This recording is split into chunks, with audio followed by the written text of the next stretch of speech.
Simon Beard has a career that most people would consider depressing and terrifying. He is part of a team of researchers trying to figure out if, how, and when climate change could cause the human species to go extinct. The stakes of his research, a potential annihilation of 7.7 billion humans and all the unborn people who come after them, couldn't be any higher. The idea that a heating planet will doom humanity is the subject of a lot of public speculation and anxiety, yet there are very few experts studying the existential impacts of climate change with any sort of academic rigor. Beard, who does this work at the Cambridge Centre for the Study of Existential Risk, described it as a field with next to no data, and a lot of unsupported hypotheses. Under what circumstances could climate change cause a collapse of global civilization, he said. When you start asking that question, then you're already quite limited. Literature gets even more scarce. By bringing scientific precision to the doomsday scenario that wipes us off the planet, Beard hopes to convince world leaders to actually do something about it. That's really what we're aiming for at the moment, he said. I think this could be genuinely transformative, firstly for the science but also by implication for the policy and the way that these things are discussed in society. The starting point for Beard's research is that humans are incredibly resilient. We have found a way to survive in tropical rainforests, blistering deserts, icy tundra, and even for a brief time on the moon. But that says more about our collective strength than our skills as individuals.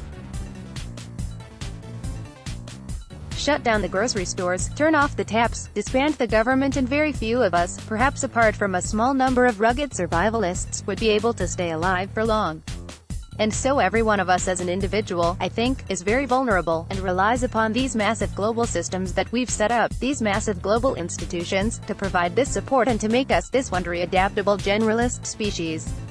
Beard recalled earlier this year on the Future of Life Institute podcast, those systems, the ones that put broccoli and frozen pizzas in our fridges and keep our streets from becoming Mad Max war zones, are themselves way more vulnerable and interconnected than we appreciate.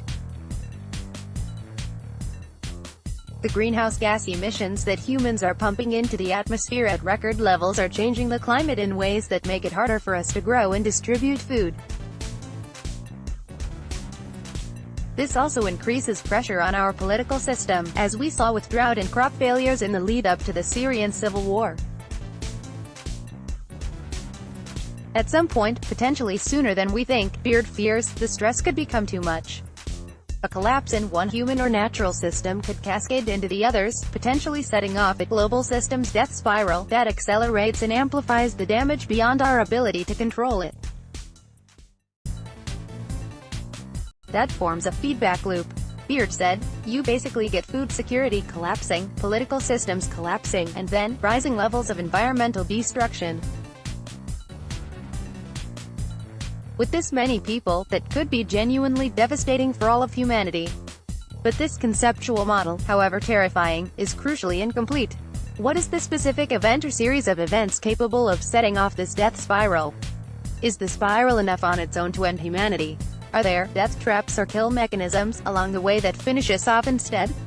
What would those be? A nuclear war? A disastrous attempt to geoengineer the climate? Is the new stable state at the end of the death spiral habitable? Or is survival there impossible? Beard and his team believe that they're tantalizingly close to providing answers.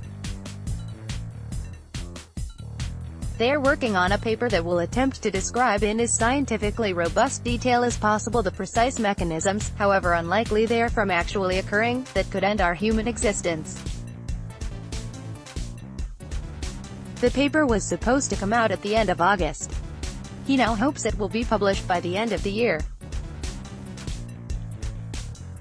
But each time it feels ready they identify another blind spot. We do want to get it right. If we just put out a piece of speculation that can easily be rubbished, we won't have achieved our end, and the next time we put forward something then people won't listen to it that much, he said. Professionally, this has been one of the hardest judgment calls of my life, and I'm still finding it really stressful. Despite all this, Beard won't let himself become sentimental. The work is too important, and he thinks people who worry stay in bed. But there was that time about a year and a half ago when he came home from having heart surgery and started to feel raw and emotional. The doctors had warned him this could happen. I just burst into floods of tears thinking about this kind of existential collapse, he said on the Future of Life Institute podcast. And, you know, what it would mean for my kids and how we'd survive it, and it was completely overwhelming. Beard doesn't come to this work from a science background. He did a PhD in philosophy, and prior to joining the Center for the Study of Existential Risk, he worked as a researcher in politics and policy for the UK, Parliament and several think tanks. But he sees the center's mission as part of a long scientific tradition of inquiring into doomsday. He likens what he's doing to the pioneering work of Carl Sagan on the impacts of nuclear war. People had feared since the first nuclear bombs were detonated in the 1940s that these weapons could mean the end of humanity. But nobody could come up with a scientifically credible scenario. Would the explosions themselves wipe us all out? Would our extinction be caused by radiation? For how this might take place, Sagan proposed in the early 1980s that nuclear war could hurl ash into the atmosphere, cooling the entire planet, which would destroy our ability to grow food and lead to mass starvation. That really stimulated this overall change in how we perceive the danger from nuclear war, Beard explained.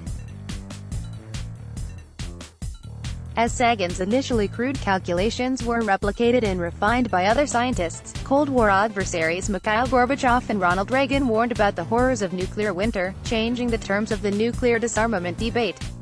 Beard and his colleagues are now trying to do something similar on climate change. Not everyone thinks extinction scenarios are a top priority, though. While it's an interesting point to theoretically wonder about, I think it's not really the most important question to be asking, because we'll get significant problems well before that, said Stephen Lade, a researcher with the Stockholm Resilience Center. This gets at one of the climate extinction field's biggest challenges. Nobody has put out work that is particularly persuasive.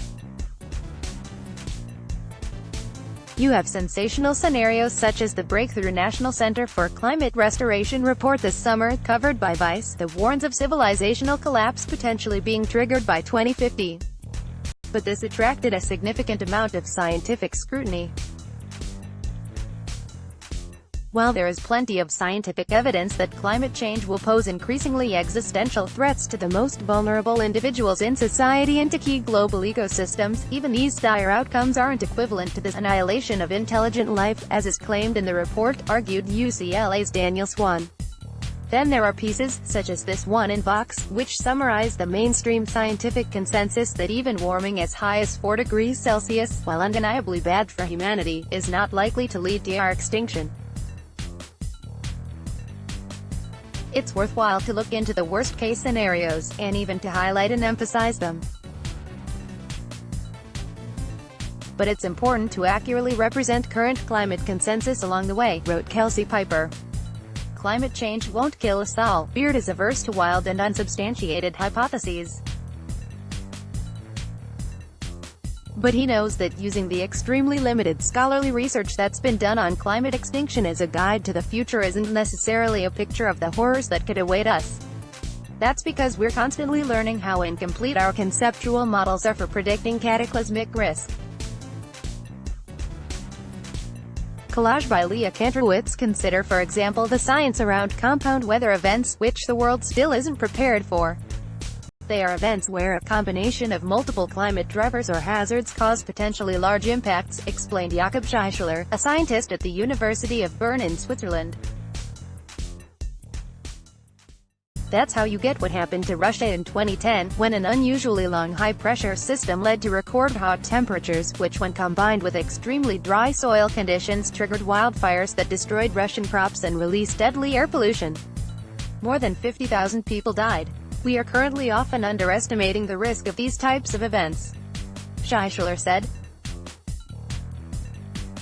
A lot of events we may not even know about because they only emerge in a warmer climate and we haven't really thought about them. Things like the terrible Russian summer of 2010 may end up being a microcosm of what we experience on a planetary scale. Catastrophes that we previously saw as unrelated begin to amplify and intensify each other. At some point when you push the system far enough, it's quite likely that tipping points will happen where the changes start to be non-linear, Lade said. Lade is part of a team of researchers that in 2018 laid out a distressing scenario for the future. At some level of atmospheric warming, perhaps as low as the famous 2 degrees Celsius above baseline target set out in the Paris Agreement, which we could hit within the next few decades, we may still have to deal with the melting of all the Arctic sea ice or any number of other thresholds that could accelerate warming, pushing us domino-style past further tipping points and committing us to a hothouse Earth that's radically different from anything we experience today.